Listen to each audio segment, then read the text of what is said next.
Everyone wants to believe vintage airplanes are harmless old classics. That's the lie they sell in today's sterile plastic flight schools, where risk is managed by button and tablet, and stick and rudder is a dead language. But in the post-war American boom, engineers jammed monstrous engines into tiny airframes and dared physics to keep up. The result is 10 aircraft so vicious, so loaded with hidden aerodynamic bear traps, that modern instructors still refuse to touch them. Each one demands total respect, or it punishes you in a heartbeat. So, are you content with glass screens and plastic wings? Or do you think you could survive a machine designed to rip the stick from your hands? Let's find out where the myth of gentle vintage ends and real aviation fear begins. Trainers lie with a smile. The Piper PA-18.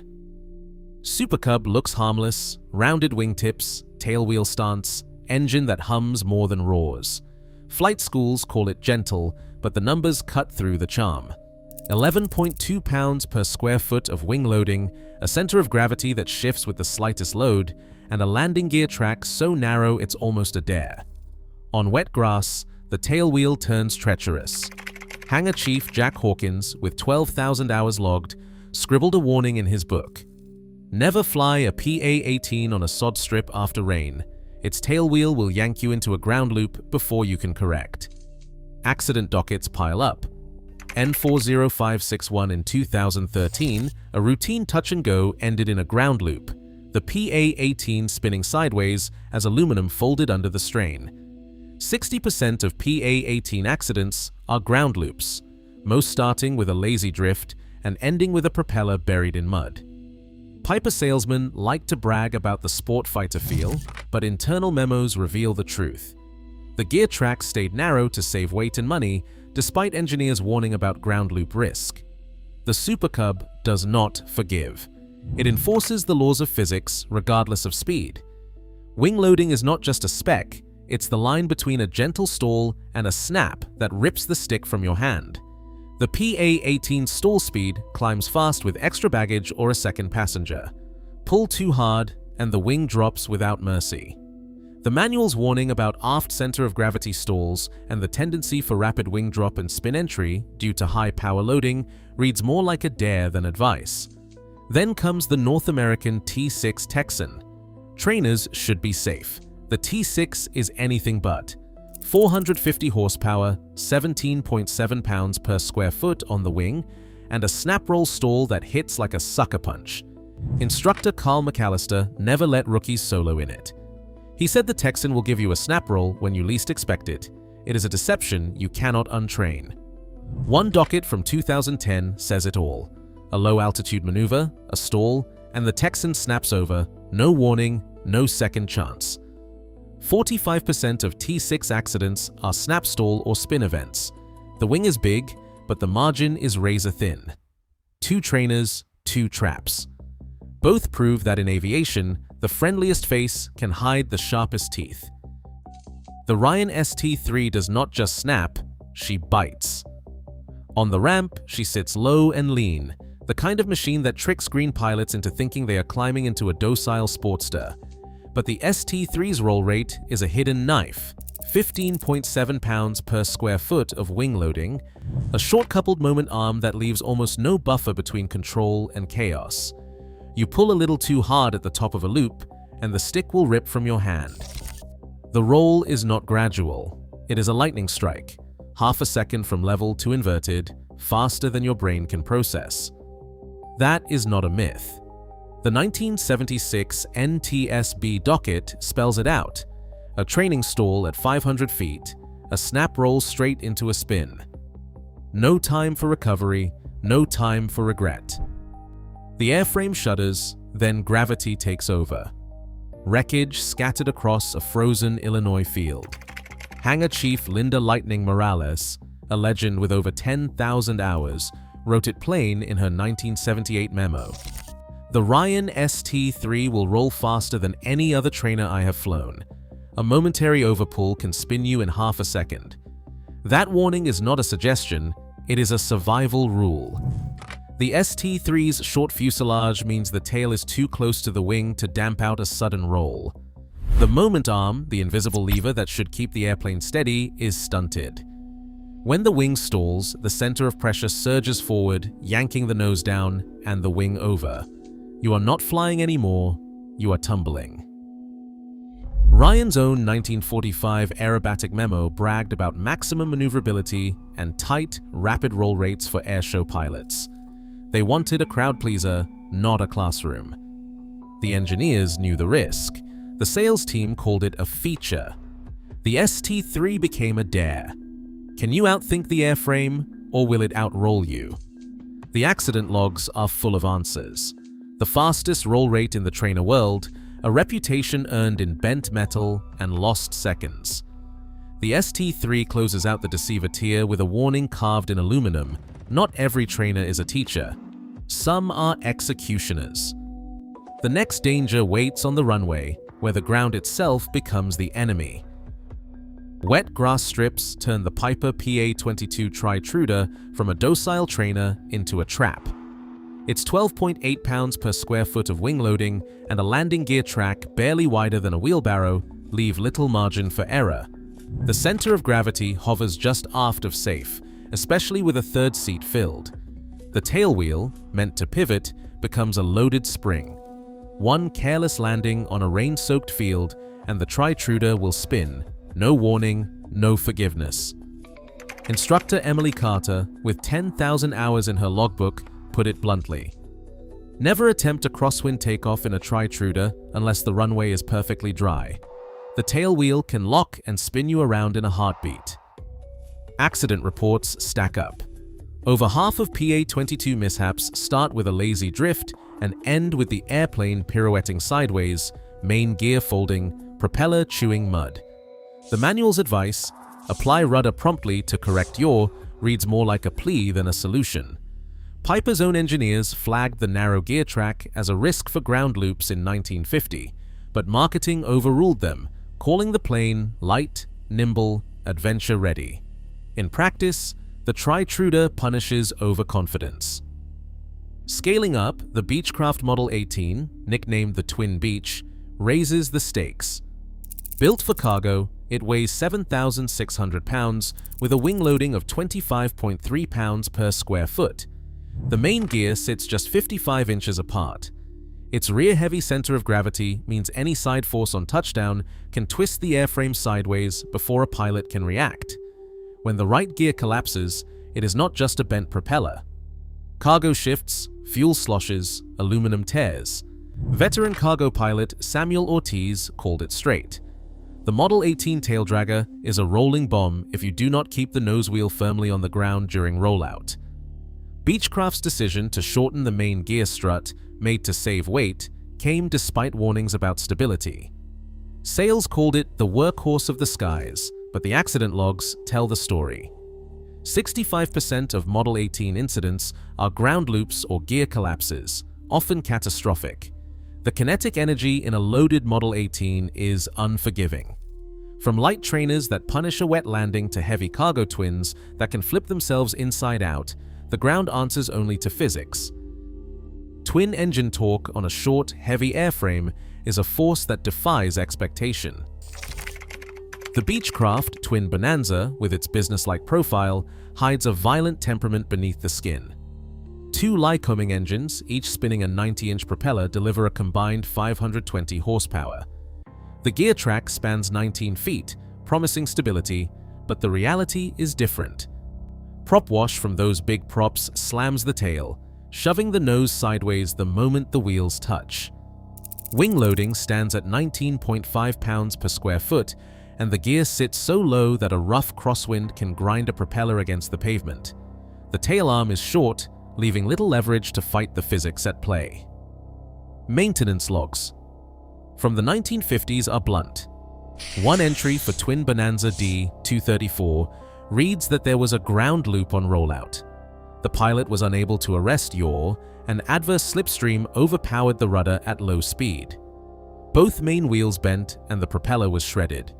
The FAA responded with Airworthiness Directive 562301, requiring gear inspections after repeated ground loops left, struts collapsed, and aluminum torn. Even Beechcraft's own memo from July 12, 1957 concedes that high propeller slipstream at idle increases yaw risk during the landing roll and recommends caution in crosswind conditions. This is not a forgiving airplane. It demands timing and respect. Yet, the twin Bonanza's fury pales next to the B-25 Mitchell, especially after civilian conversion. Born as a war machine, the B-25 weighs in at 35,000 pounds at maximum takeoff, with two massive radial engines and a center of gravity that shifts as fuel burns. In the 1950s and 1960s, stripped bombers became cargo haulers and airshow acts, but the danger remained. Each propeller spans over 12 feet. On landing, their torque can yaw the aircraft off the runway if the pilot falters for a moment. A 1962 accident report is stark. Touchdown with a mild crosswind, the right main gear collapses, the aircraft yaws violently, the left propeller strikes the ground, total loss.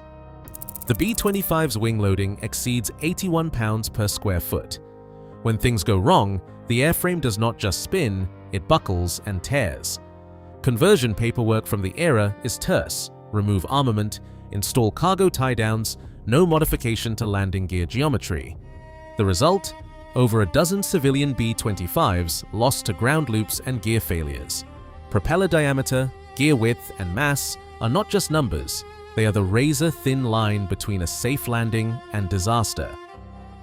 The Beechcraft G-35 V-tail Bonanza earned its reputation not through myth, but through math and metal. With a wing loading of 20.1 pounds per square foot and a 285 horsepower engine, the G-35 moves with a confidence that borders on predatory. Its V-tail, a forked flourish that once drew crowds at air shows, is a study in compromise. Two ruddervators blending pitch and yaw, but never quite in harmony. In a spin, the equations turn hostile. Full opposite rudder is not always enough. The coupling can lock the aircraft into a spiral that resists every textbook recovery. Miss a step, and the Bonanza becomes a trap. Airworthiness Directive AD 79-28-06, a directive that haunts every Bonanza mechanic, arrived after tail failures in the 1980s. The language is blunt: ire recoverable spins due to structural separation. The data is even starker: an accident rate of 1.9 per 100,000 flight hours, nearly 70% involving spins or loss of control. In 1992, a low-altitude training flight ended in disaster when the V-tail whined, then snapped into a fatal spin. Instructor Bob Jensen, who spent 30 years teaching in Bonanzas, gave a warning that stuck. If you ever hear the V-tail whine before a spin, get out. I have seen 3 pilots killed that way. The torque balance diagram tells why. In a stall, the center of pressure surges forward and the short coupled tail loses its grip. The ruddervator's authority splits instead of doubling. The airframe's geometry becomes the enemy. Beechcraft's own engineers flagged the risk in a 1946 memo, but marketing wanted speed and fighter-like handling. Precision is rewarded, hesitation is fatal. The Piper PA-24 Comanche, with a wing loading of 22.4 pounds per square foot, offers no comfort. A low VMC, minimum controllable speed with asymmetric thrust, means a single engine failure can flip the aircraft in seconds. Flight school memos from the 1990s warned, never attempt a steep climb out with the prop at low revolutions per minute, the aircraft will yaw hard and you will lose control. In July 2022, a Comanche launched from a short strip. The engine coughed, asymmetric thrust took over, and the aircraft rolled into the ground. One person died, one was critically injured. Piper's engineers wanted more wing area, sales wanted the fastest general aviation aircraft. The result? A machine that demands perfect coordination. Lose focus, and the Comanche spins you out of the sky. These planes are not forgiving. They are apex predators: speed, status, and the illusion of control wrapped in aluminum. A loaded DC-3 sits on the ramp, engines ticking as the last crate is shoved aboard. 25,200 pounds, right at the edge of the datasheet, and sometimes well beyond. The wing stretches 1,220 square feet, But even that expanse is not enough when greed or desperation pushes the payload higher. The manual says the stall comes at 73 knots clean, 67 knots with flaps, but those numbers are for a factory fresh ship, not one bursting at the seams with cargo, fuel, or bodies. On a humid morning in 1965, in the Congo, a fully loaded DC-3 lined up on a short strip, engines howling. Witnesses heard the wheels leave the earth, but the climb was sluggish, the nose high, the airspeed bleeding away.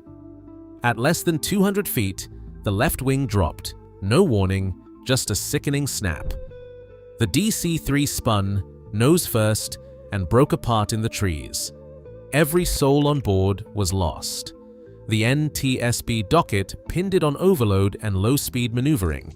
But the real culprit was a design philosophy that treated stall margin like loose change, something to spend if it meant more payload, more profit, more glory. Hangar Chief Hawkins, standing by the wreckage, read aloud from a Douglas aircraft memo dated 1948. Push maximum payload to 30% above original specification for post-war commercial sales. Accept reduced stall margin as a calculated risk. The words are cold, almost proud. The engineers knew what they were trading. More weight meant more revenue, and if the stall speed crept up, well, that was the price of progress. The DC-3's wing loading, 20.7 pounds per square foot at maximum gross, was already high for its time. Add a few thousand extra pounds, and the margin for error vanished. The center of pressure, that invisible hand over the wing, would surge forward in a stall, overpowering the tail and flipping the airplane into a spin that no pilot could recover at low altitude. There is an ugly honesty to the DC-3. It does not hide its teeth. It rewards skill, punishes arrogance, and exposes every shortcut in the loading manifest. The airframe itself is a masterpiece: riveted steel, thick spars, engines built to run forever. But even masterpieces have limits, and the DC-3's was written not just in aluminum, but in corporate memos that valued payload over physics. Standing in the hangar, Hawkins shakes his head. He says, "You want to fly heavy metal, you pay in sweat and respect. The DC-3 will let you haul the world, but if you cross the line, it will spin you into the dirt before you know you have left the ground." That is the apex predator of post-war aviation, not a defective relic, but a test of nerve and judgment. The DC-3's legacy is written in both gold and blood, a machine that embodies ambition and the cost of ignoring the laws of flight. For every pilot who survived, the lesson is burned in memory. The sky does not care about profit margins, only about physics and the men and women who dare to challenge them. These beasts aren't museum pieces, they are still out there, snarling in hangars, waiting for a pilot with enough iron and humility to tame them. In an age obsessed with safety margins and autopilot, these machines remind us that real skill means dancing with forces that can break you. The laws of physics haven't softened, only the pilots have. Drop your war stories or questions in the comments. Let's hear from the heavy metal survivors.